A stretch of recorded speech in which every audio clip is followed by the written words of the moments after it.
Let's talk about जय कृष्णमूर्ति। आपने ओशो और जय कृष्णमूर्ति का नाम कभी ना कभी साथ में सुना ही होगा। जैसे ओशो कई सारी चीज़ों को कहानियों के साथ एक्सप्लेन करते थे, जय कृष्णमूर्ति उधर ही बहुत क्लियर रखते थे चीज़ों को।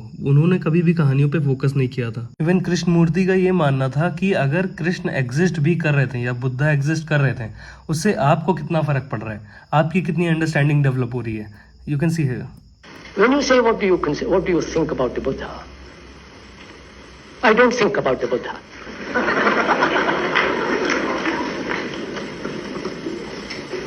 Because thought doesn't enter into the field of understanding. बहुत सारे लोगों को ये कन्फ्यूजन हुआ था जब मैंने वीडियो बनाया था कि थॉट एग्जिस्ट करता है तभी एक थिंकर एग्जिस्ट करता है। बट लोगों को कन्फ्यूजन हो रहा था कि how can this be possible, मतलब अगर थिंकर है तभी तो थॉट होगा। और ये बात उनकी सही भी है कि अगर थिंकर है तभी थॉट होगा। बट जय कृष्णमूर्ति का कहना कुछ और था। You can see here, if there are no thoughts there is no thinker. Thought itself creates the thinker who gives himself permanency. So thought creates the thinker. Then the thinker establish himself as permanent entity. जय कृष्णमूर्ति और subtle level पे बात कर रहे थे। Obviously अगर आप इस तरीके से सोचोगे, थिंकर है तभी थॉट है।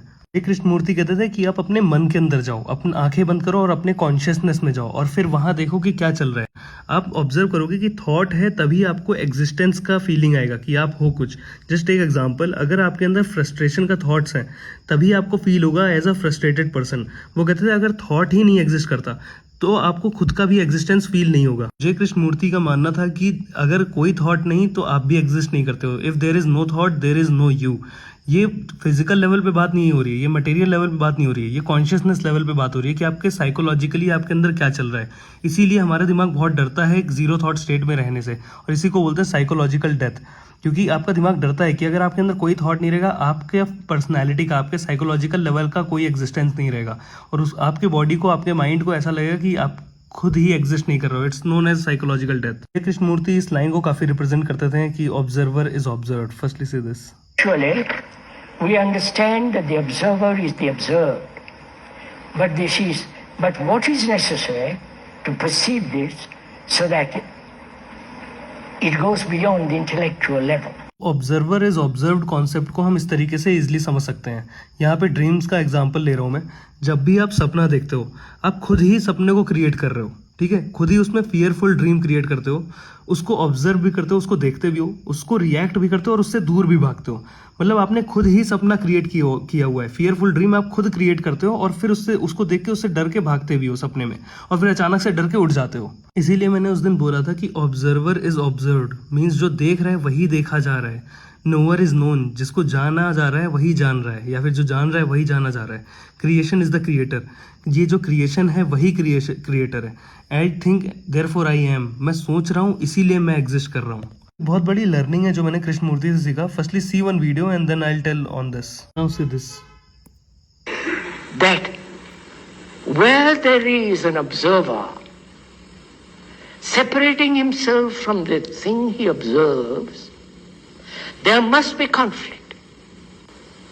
As long as I say anger is different from me, I must control anger, I must change anger, I must control my thought, I must control, change, do this. In that there is division, therefore there is conflict. Conflict implies suppression, conformity, imitation, all that is involved in that. If you really see the beauty of this, then you can observe the totality of consciousness without analysis. Krishnamurti भी यही कहते थे जो वेदांता में बताया जाता है कि ऑब्जर्वर और ऑब्जर्व्ड कभी अलग अलग हो ही नहीं सकते हैं। जो भी आप देख रहे हो, ये कॉन्शियसनेस फील्ड में या फिर आपके साइकोलॉजी में, थॉट भी आप ही हो और थिंकर भी आप ही हो। अब जो लोग मेडिटेट करते होंगे उनके साथ ये एक्सपीरियंस होगा कि उनका ये मानना था कृष्णमूर्ति का कि observe your thoughts and it will fade away. और आप लोगों ने एक्सपीरियंस किया होगा, जब भी आप थॉट्स को ऑब्जर्व करने लगते हो आपके थॉट्स गायब हो जाते हैं। सेम चीज़ जो भी लोग ब्रेथ मेडिटेशन करते होंगे, जब भी थोड़ी देर अगर आप ब्रेथ को ऑब्जर्व कर रहे हो, ब्रेथ के सेंसेशन, धीमे धीमे आपकी ब्रेथ धीमे धीमे कम हो जाएगी, फेड हो जाएगी for few seconds. So means observe your breath and it will slowly fade away for few seconds. और ये लोगों ने एक्सपीरियंस भी किया होगा। Same goes with the thoughts. आप थॉट को ऑब्जर्व करो, थॉट गायब हो जाता है, ऐसा क्यों होता है? तो कृष्णमूर्ति ये समझाते हैं इस चीज़ को. Firstly see this, either you can be in the state of an observer और दैट विच इज ऑब्जर्व्ड. या तो आप एज अ ऑब्जर्वर रह सकते हो या फिर जो चीज़ ऑब्जर्व किया जा रहा है वैसा रह सकते हो. उस चीज़ को अगर मैं ग्राफ के प्रेजेंटेशन में बताऊं, जस्ट सपोज आपको किसी चीज़ की क्रेविंग आ रही है, किसी भी चीज़ की क्रेविंग आ रही है, आप अपनी क्रेविंग को ऑब्जर्व करना शुरू कर दो. अब जैसे ही ऑब्जर्व करना शुरू करोगे क्रेविंग गायब हो जाएगी, because now you are being an observer.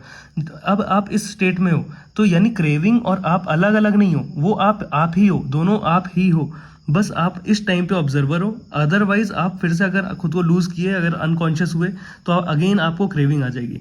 तो सिमिलरली उन्होंने ये बताया जितना ज़्यादा आप इस स्टेट में रहोगे आपकी क्रेविंग गायब हो जाएगी and you will able to change. So observer and that which is observed are one. Thought and the thinker are one. I know Krishnamurti को समझना was not that easy, but he was very clear about his ideas.